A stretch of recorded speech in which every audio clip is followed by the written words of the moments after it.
merci d'être avec nous. Voici les titres de Soir 3.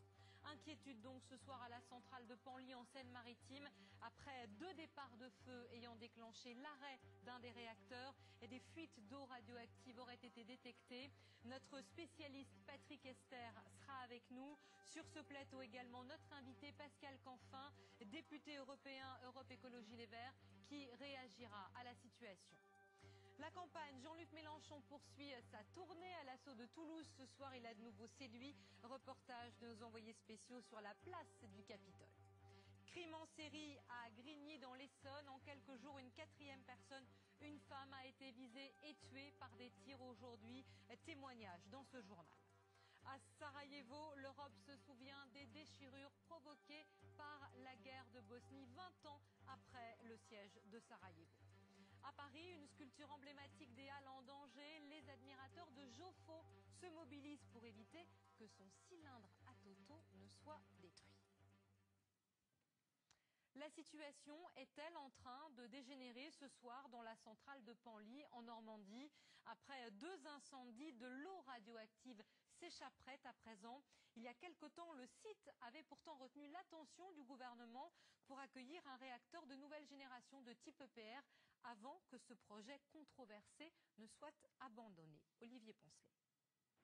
L'incendie s'est déclaré à 12h20 à la centrale nucléaire de Penly. Quand les pompiers pénètrent dans le bâtiment, un peu moins d'1 heure plus tard, le réacteur a déjà été arrêté automatiquement. À l'aide d'extincteurs, ils éteignent 2 départs de feu, en fait, des flaques d'huile enflammées. Nous sommes en train d'établir les causes de la présence de ces flaques d'huile à cet endroit. C'est les investigations en cours qui permettront de déterminer pourquoi elles étaient là et comment elles se sont inflammées. Et je tiens à préciser également qu'il n'y a eu aucun blessé et qu'il n'y a eu aucune conséquence pour l'environnement. Dans un communiqué, les enquêteurs de l'autorité de sûreté nucléaire annoncent leur visite sur le site dès demain pour tenter d'en savoir plus. Il semblerait que cette huile provenait de la pompe à eau du réacteur 2. Cette pompe se serait mise à fumer du fait du manque d'huile précisément. Ce soir, EDF annonce une fuite d'eau radioactive à l'intérieur de l'enceinte de confinement du réacteur, précisant toutefois que cette eau est collectée dans des réservoirs prévus à cet effet. Pour le moment, il n'y aurait toujours pas de risque pour l'environnement suite à cet incident, mais on peut s'étonner de ce type d'avarie sur une centrale qui a reçu en 2010 56 millions d'euros pour la maintenance et la sûreté du site, un site qui a récemment été contrôlé à 13 reprises. Apparemment, cela n'était pas suffisant.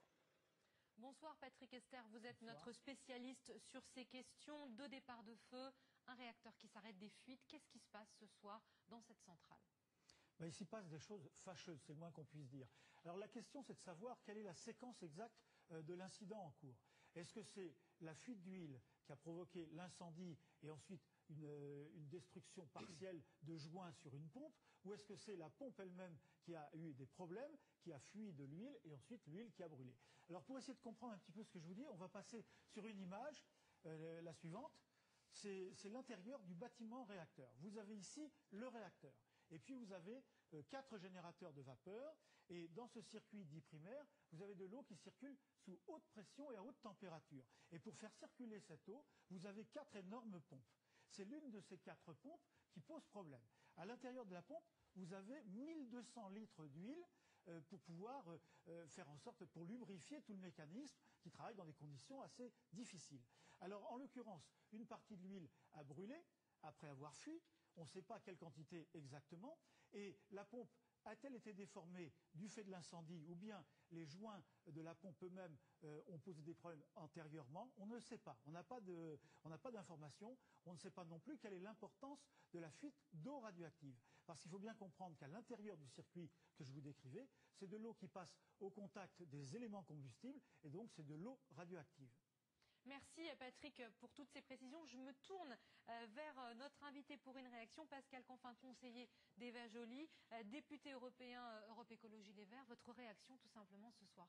Écoutez, comme tous les Français, on espère que c'est un incident et non pas un accident, que les problèmes vont être vite réglés, mais le fait même qu'on ne le sache pas, le fait même que l'inquiétude soit présente, et imaginez-vous habiter à 10 km, à 20 km, à 30 km de cette centrale, montre bien qu'on doit réfléchir à des alternatives. Il n'y a aucune raison aujourd'hui de prendre ce risque nucléaire. J'espère encore une fois qu'il ne se passera pas grand-chose, j'espère. Mais pourquoi prendre ce risque alors que tous les rapports aujourd'hui montrent que le coût du nucléaire est le même que le coût des énergies renouvelables. Donc il n'y a pas de bénéfice économique. Et en plus, en termes d'emploi, pour les territoires qui sont concernés, il y a beaucoup plus d'emplois qui sont créés grâce aux énergies renouvelables. L'exemple vivant, c'est l'Allemagne. Donc pourquoi continuer à prendre ce risque? On sait que Eva Joly est extrêmement mobilisée sur cette question. C'est évidemment extrêmement important pour nous. On vous retrouve. Oui, Patrick, je un mot. juste préciser que pour l'instant, on n'est pas dans une séquence accidentelle quand même, n'oubliez pas. L'autorité de sûreté nucléaire a rassemblé ce soir ses experts dans sa cellule de crise pour suivre l'affaire et on espère bien sûr qu'on restera au niveau de l'incident, bien sûr. Merci à tous les deux. Pascal Canfin, on vous retrouve tout à l'heure et on revient évidemment sur cet incident si on a plus d'informations à vous communiquer. La campagne politique, à présent, il voulait faire rougir la ville rose. Sur la place du Capitole à Toulouse, Jean-Luc Mélenchon a appelé ses partisans à porter, je le cite, tout ce que vous voulez tant que c'est rouge.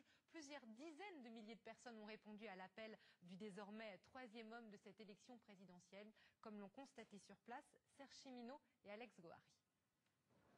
La place du Capitole s'est mise doucement aux couleurs du front de gauche et à l'approche du meeting, l'heure est au gentil règlement de compte entre gauche.